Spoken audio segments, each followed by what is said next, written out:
My parents are furious I didn't consult them about buying my house, because they planned that my sister, her husband, and their 3 kids would move in with me. So I said no, and cut all ties with them.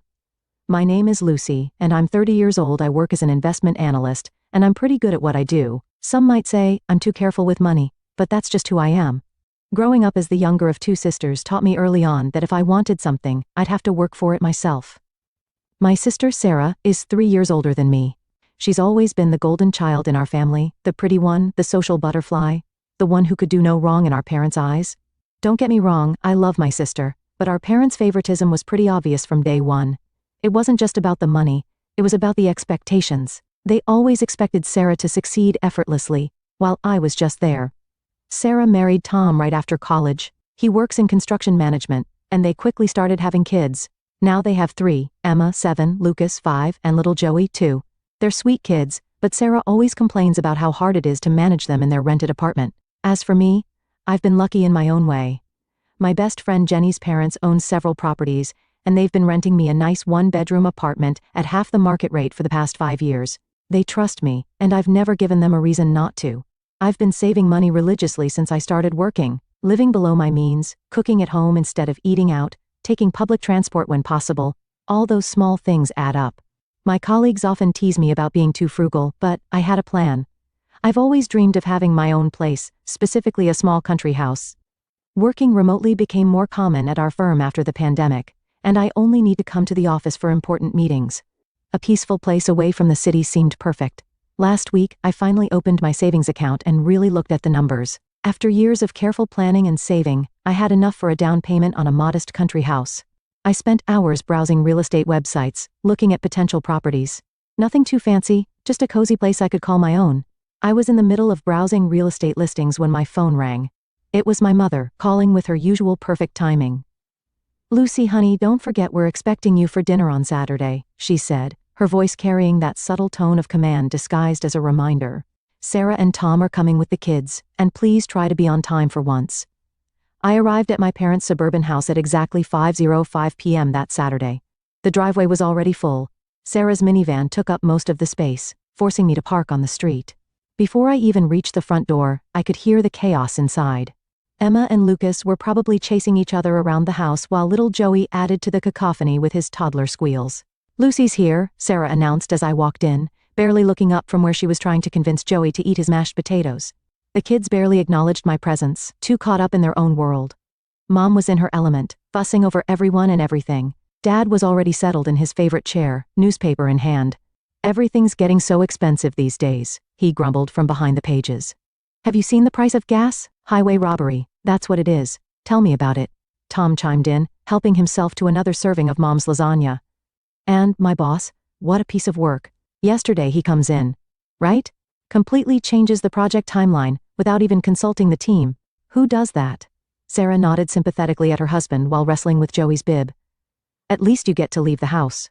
Try being stuck in a cramped apartment all day with these 3. I took advantage of the chaos to check my phone under the table.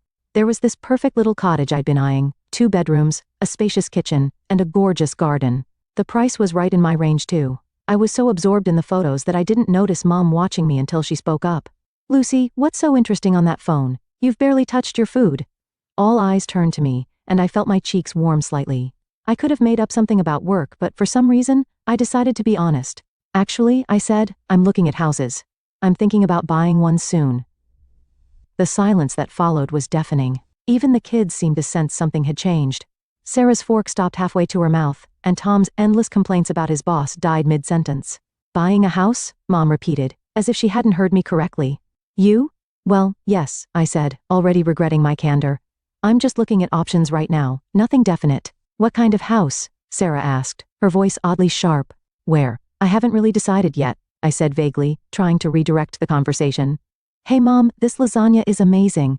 Did you change your recipe?" But I could feel it, the wheels turning in their heads, the unspoken thoughts almost visible in the air.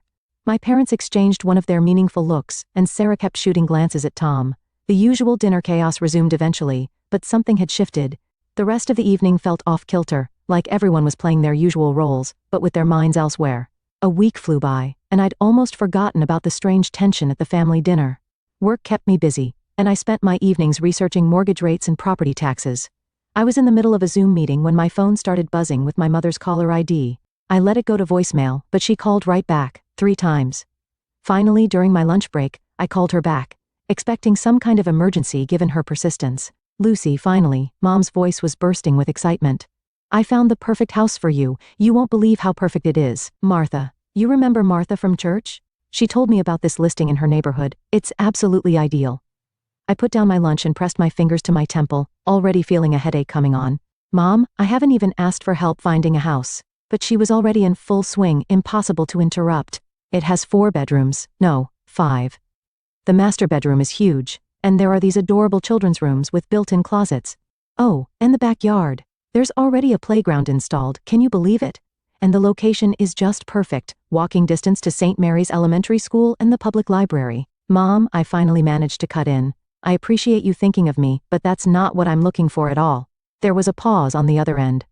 What do you mean? I took a deep breath, trying to keep my voice gentle but firm. I'm looking for something completely different. I want a small country house, something cozy just for me. I don't need multiple children's rooms or a playground. Don't be ridiculous, she said sharply. You can't just think about yourself. You need to plan ahead. This house is perfect, it's even on sale. Martha says the owners are motivated to sell quickly. I know what works for me, I said firmly. I want a quiet place in the countryside where I can work from home. That's what I'm looking for. She made a sound of displeasure in her throat. Well, don't come crying to me when you realize I was right. The line went dead. I stared at my phone, feeling a mixture of frustration and guilt, but I didn't have long to dwell on it, because my phone buzzed with a message from Sarah. Hey sis, check this out. What followed was a barrage of links to real estate listings. Every single one was a massive family home in the city, 4 to 6 bedrooms, multiple bathrooms, huge yards, all near schools and parks. I quickly typed back, thanks, but I'm actually looking for something smaller in the countryside. Sarah's response was immediate, but these are such good deals. Look at this one. It even has an in-law suite. More links kept coming. During afternoon meetings, my phone kept buzzing with messages from Sarah. Each one was another house listing, each bigger and more family-oriented than the last. I stopped checking Sarah's messages after the 20th house listing. Instead, I called Amanda Chen, a realtor I'd found through positive online reviews. She had a reputation for really listening to her clients, which was exactly what I needed. I want something small and cozy, I explained. A country house, but not too far from the city. Good internet connection is a must since I work from home most days. Maybe a small garden where I could grow some herbs and vegetables. Budget? I told her my range, and her eyes lit up. I think I might have exactly what you're looking for. It just came on the market yesterday. Want to take a look this weekend? The house was about 40 minutes from the city, set back from a quiet country road. As soon as Amanda's car turned into the gravel driveway, I felt something click inside me. The house was perfect, a charming 2-bedroom cottage with white siding and dark green shutters. A wraparound porch hosted 2 rocking chairs, and mature maple trees provided shade in the front yard. Inside, sunlight streamed through large windows into an open-plan living area. The kitchen was small but updated, with butcher block countertops and new appliances. A wood-burning fireplace dominated one wall of the living room. Upstairs, there were 2 modestly sized bedrooms and a full bathroom with a clawfoot tub. But it was the sunroom at the back of the house that sealed the deal. Windows on 3 sides looked out over a well-tended garden with raised beds and a small greenhouse. The owner is motivated to sell quickly, Amanda mentioned as we stood in the sunroom. She's willing to offer a discount for a fast closing. I didn't hesitate. I want it.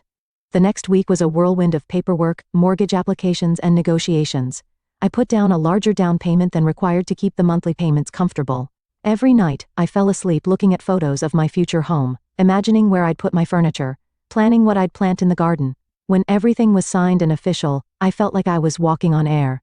I couldn't wait to share my news with my family, despite their previous attempts to influence my decision. The following Saturday, I drove to my parents' house for dinner, practically buzzing with excitement. Sarah and Tom were already there with the kids as usual. We settled in for dinner, and Mom served her traditional pot roast. The usual complaints and conversations flowed around the table: Tom's latest workplace drama, Sarah's struggles with the kids' school schedules, Dad's commentary on the economy. Then Mom turned to me with a smile that made my stomach clench. "Oh, Lucy, I'm so glad you're here. I was just talking to Barbara next door. She's selling her house. You remember Barbara's house? She's willing to give us, you, a good price. You should really consider." "Actually," I interrupted, unable to contain myself any longer, "I've already bought a house. The clatter of cutlery against plates came to an abrupt halt. Emma's cartwheel in the background stopped mid-turn. The silence was absolute. I took a deep breath and started describing my new home, my voice filled with enthusiasm despite the tension around the table. It's this beautiful cottage about 40 minutes outside the city. 2 bedrooms, the most amazing sunroom, and there's even a small greenhouse in the backyard. The previous owner had these gorgeous raised garden beds, and, are you out of your mind? Dad's fist came down on the table, making the plates jump. I'd never seen him this angry before. Joey started crying at the sudden noise. What? I stammered, completely thrown by their reaction. How dare you? Mom's face had turned an alarming shade of red. How dare you buy a house without consulting us first? After everything we showed you, all those perfect family homes we found, I felt like I'd suddenly stepped into some bizarre alternate reality. Why would I need to consult you about buying my own house with my own money? Because we had it all planned out. Mom was practically screaming now. Barbara's house would have been perfect. Right here in the neighborhood, plenty of room for everyone. Room for everyone? I repeated slowly, feeling increasingly confused. It's just going to be me living there. The silence that followed was deafening. Mom and Dad exchanged looks, while Sarah sat there with an eerily calm expression on her face. Tom was suddenly very interested in this plate. Actually, Lucy, Mom said, in a tone that made my blood run cold, the plan was for Sarah, Tom, and the kids to live there with you. I stared at her, waiting for the punchline. It didn't come. I'm sorry, what? I managed to choke out. Sarah nodded, as if this was the most natural thing in the world. We're so cramped in that apartment, Lucy. It's really hard on the kids. Your house would have given us all the space we need. She smiled, like she was discussing borrowing a sweater. And since we wouldn't have to pay rent or utilities, we could finally start saving some money. I looked around the table from face to face, waiting for someone to crack a smile, to say gotcha, or burst out laughing. But all I saw were dead serious expressions. Dad's stern disapproval, Mom's righteous anger, Sarah's entitled expectation, Tom's awkward avoidance. You. I struggled to form words. You all just assumed I would buy a house for Sarah's family to live in? Well, of course. Mom threw up her hands. That's what family does, we help each other. Help each other? I repeated incredulously. This isn't helping. This is expecting me to provide housing for 5 people without even asking me. You're being selfish, Sarah said, her calm facade cracking slightly. You know how hard it is for us in that tiny apartment. Emma and Lucas have to share a room, and Joey's crib is in our bedroom. It's not fair to the children. I felt like I was drowning in crazy. The room seemed to spin a little as the full impact of their expectations hit me. They had all sat there for weeks, planning out my future, deciding how I should spend my money, without ever once considering what I wanted or even thinking they should ask me about it. You need to cancel this ridiculous purchase immediately, Mom demanded, her voice sharp with authority. Call your realtor first thing Monday morning. Barbara's house is still available, and it's perfect, right here in the neighborhood. Close to all the good schools and kindergartens. No. I stood up from the table, my chair scraping against the floor. The word came out stronger than I expected, fueled by decades of pent-up frustration. The dining room erupted into chaos. Mom jumped up from her chair, waving her arms. Dad's voice boomed over everyone else's. The kids started crying, picking up on the tension in the room. But we'll be so cramped, Sarah wailed, as if she hadn't heard me at all. Do you know how hard it'll be to get the kids to school from all the way out there? Emma has ballet on Tuesdays, Lucas has soccer on Thursdays. I spun to face my sister, something inside me finally snapping. You're not going to be cramped anywhere because you're not living in my house. None of you are, ever. Is that clear enough for you? The room fell silent. They all stared at me like I'd grown a second head. The entitled shock on their faces was almost comical. Lucy, Mom gasped, clutching her pearls. How can you be so cruel to your own sister? I grabbed my purse and headed for the door, their voices rising again behind me. I couldn't listen to another word. I got in my car and drove home in a daze, their screams still ringing in my ears. Sitting alone in my apartment later that night, memories started flooding back. Christmas 1999, Sarah got the expensive American Girl doll she wanted, while I received the knockoff version from the discount store. They look exactly the same, Mom had said, but they didn't. Our 16th birthday, Sarah had gotten a brand new Volkswagen Beetle when she turned 16, complete with a big red bow on top. I got Dad's old Honda with 150,000 miles on it and a tendency to break down. High school graduation. Sarah's graduation party was a catered affair in the backyard with a hired DJ and custom decorations. Mine was a quiet family dinner because we had too many expenses that month. Apologize. Sarah attended her dream school with our parents covering every expense, tuition, room and board, even a generous monthly allowance. Meanwhile, I spent my senior year of high school applying for every scholarship I could find, staying up late to maintain my perfect GPA knowing it was my only shot at higher education. And now, here we were. After years of favoring Sarah, of giving her everything while I worked for scraps, they'd just assumed they could commandeer my house, the one thing I'd achieved completely on my own. They'd planned to hand over my dream home to Sarah, just like they'd handed her everything else. I was in the middle of packing my kitchen when the aggressive pounding started on my apartment door. The coffee mug I was wrapping in newspaper slipped from my hands, but thankfully landed on a pile of packing paper. "Lucy, open this door right now." My father's voice boomed through the wood. "We know you're in there." I froze, bubble wrap still in hand. More pounding followed. "Go away," I shouted back. "I'm not discussing this anymore. Don't you dare talk to us like that." Dad's fist made the door rattle in its frame. "We raised you better than this." My hands were trembling as I picked up my phone. "If you don't leave right now, I'm calling the police. I mean it." I pulled up the keypad on my phone and deliberately pressed 9, making sure they could hear the beep. "I'm dialing right now." "You ungrateful little." Dad's curse was cut off by Mom's sharp intake of breath. "We'll leave." Mom's voice had turned cold as ice. "But this isn't over, Lucy. You're making a terrible mistake." I listened to their footsteps retreating down the hallway, then slid down against the wall, my heart pounding. I thought that would be the end of it, but I was wrong. So wrong.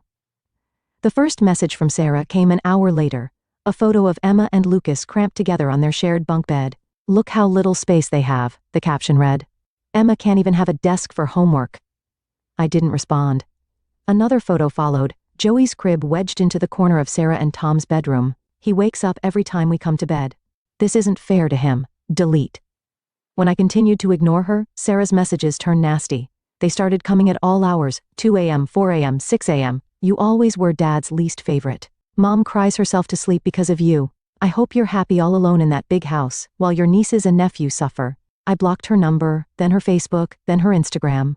But she kept finding new ways to reach me, creating new accounts, using Tom's phone, even setting up fake email addresses.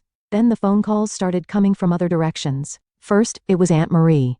"Lucy, honey, I just heard what's happening with your sister. Surely you can find it in your heart to help family?" Next came Uncle Bob. "Kid, you need to think about what really matters here. Family comes first. My mother's best friend Susan, your mother is devastated. How could you do this to your own family? Even my old high school teacher Mrs. Peterson, whom my mother still saw at church, Lucy. I always thought you were such a kind student.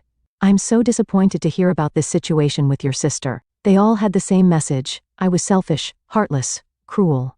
I should give up my house, my dreams, my independence to solve my sister's problems. None of them seemed to question why Sarah's housing situation was somehow my responsibility. After 2 weeks of constant harassment, I'd had enough.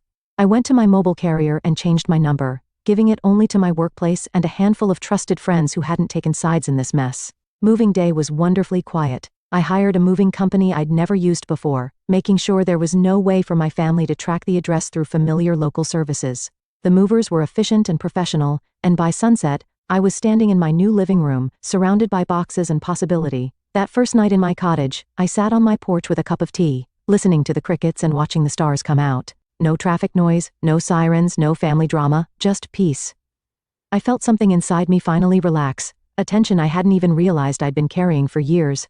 Of course, I still occasionally saw their social media posts. Sarah's passive-aggressive status updates about family betrayal and selfish siblings. Mom's thinly veiled posts about ungrateful children and family duty. The comments from relatives and family friends, all taking their side without knowing the full story.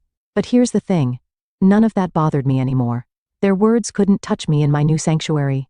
I transformed the second bedroom into a home office, setting up my monitors to face the window where I could watch birds visit the bird feeder I installed. The previous owner's raised garden beds now burst with herbs and vegetables, my first attempt at gardening turning out surprisingly successful.